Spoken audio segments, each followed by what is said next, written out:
j comma j. So now we run this.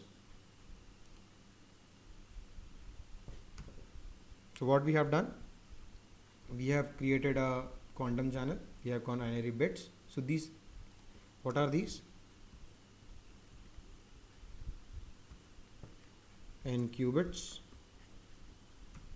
These are n classical bits. We can't measure the quantum bits we want classical results. So this QC output is the whole circuit, right? And now we are measuring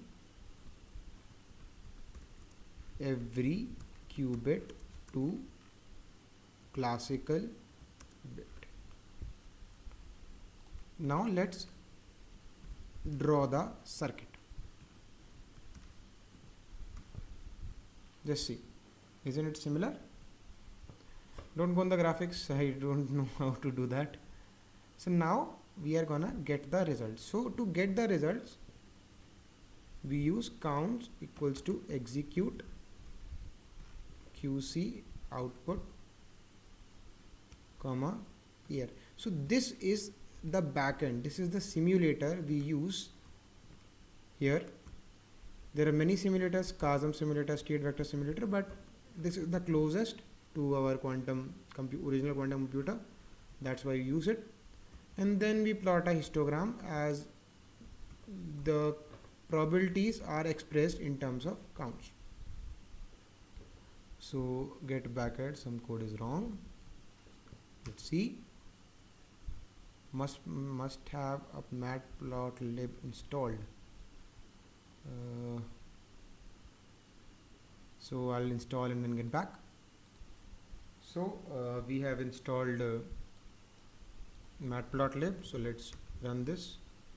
So reduce to RA2 must support iteration. Okay, so I have forgot to mention this. So we run this on the simulator, then we get the result, and we get the counts out for the result. So now we use it. So what we get? 1 1 1. What we can see is we have 8 qubits, and they all are initiated to 1, and that we are supposed to get. The reason for running many times and showing result of histogram is because quantum computers may have randomness in their results. In this case, we aren't doing anything quantum, we just get 0 0 0 result with certainty. Note that this results come from simulator. Now we create a adder circuit. So we just make a copy. Now this is new circuit, adder circuit. Okay, sorry for my spelling, not great at English. Now let's look at how to encode a different binary string as an input. So this is very similar code that we do not have. We can remove everything this.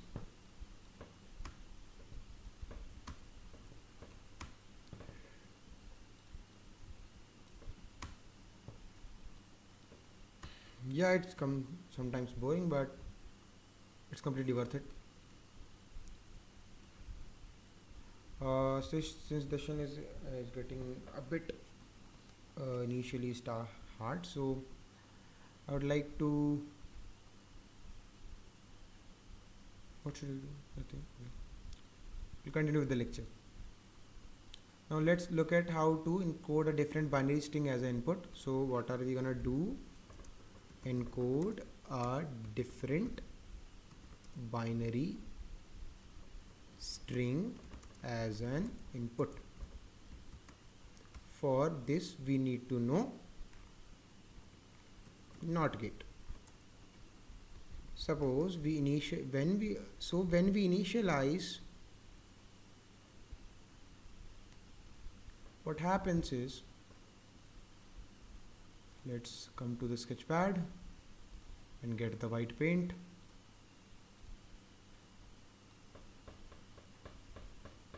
Black and white, what am I doing? Okay. So now when we initialize a qubit, it is always initiated to 0. But we know that we will need 1, 2. So what can we do to convert from 0 to 1? We apply a NOT gate. But this is not the similar NOT gate as we used to have. I told you that this is 0. So NOT gate converts it to 1. And this axis is Z axis. So what NOT gate does, the resultant block sphere is where we have 1, we have 0, we have 0, we have 1. So axes are distributed like that. So NOT gate rotates this sphere by pi along Z axis. Understand that? Okay.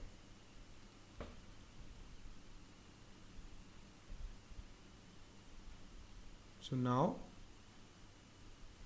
we start making the circuit. QC encode equal to quantum. Suppose we have n equals to 8. Okay.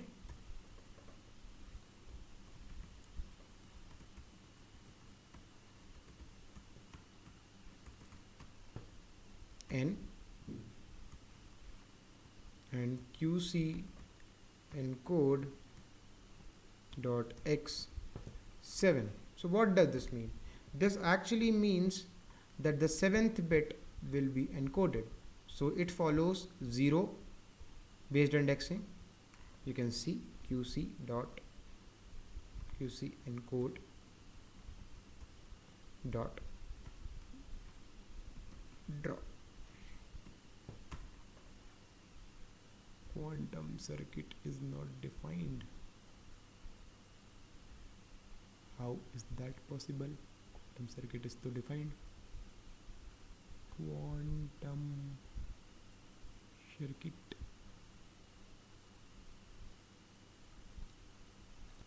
So this was due to error. I haven't run this first block and I made a copy. That is why the error was coming.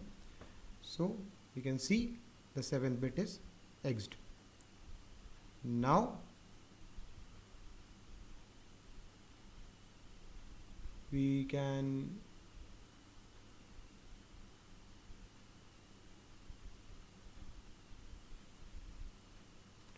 they are also using this QC output. I didn't know. Okay, so we'll add this code here.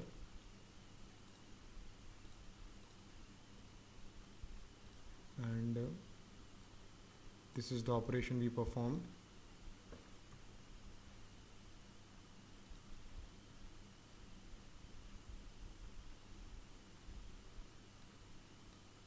And this is what we will get the counts for, exactly same.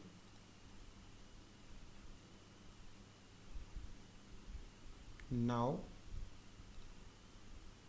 we had a block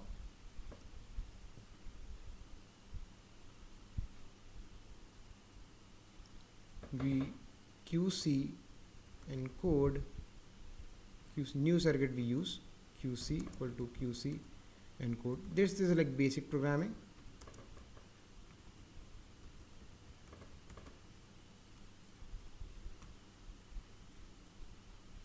QC output not defined, so we have to run this global.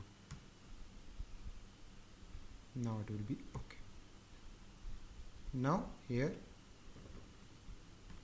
QC and we get a 1, and weight is 1. So for every outcome where the last bit is 1, we get a we get all the outputs like that. we can get the same output. Now our computer outputs the string 100 instead. So to convert a string 100 as an input, so these are binary strings. So what we did just now, we had a binary string and we want to submit it to a quantum computer. We wanted to run it and get the probability to get that. So to submit any string that has 1, we have to put the NOT gate at that specific bit and then submit it to quantum setting. That's pretty easy. Understand? That's okay. So we'll move ahead. Now the bit we play comes qubit 7 lives on the far left to the string. This is because cascade numbers in a string from right to left. I think that is very intuitive. Now try writing another number for yourself. You could do your age. For example, just use a search and what number looks like binary. So let's suppose my age is 23. So binary for 23.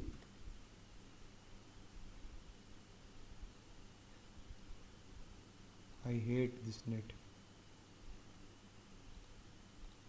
So you can see that for 23 we have 5 length binary number. So everything we have to declare as 5.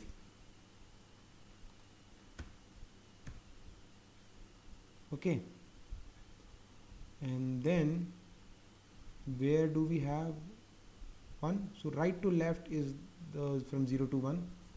So 0 is 1. So first bit will be, okay, so 0th bit will be 1. And then you have 4 ones, right? So okay. So 2, 3 and 4. 3 and 4. So we'll run this whole circuit.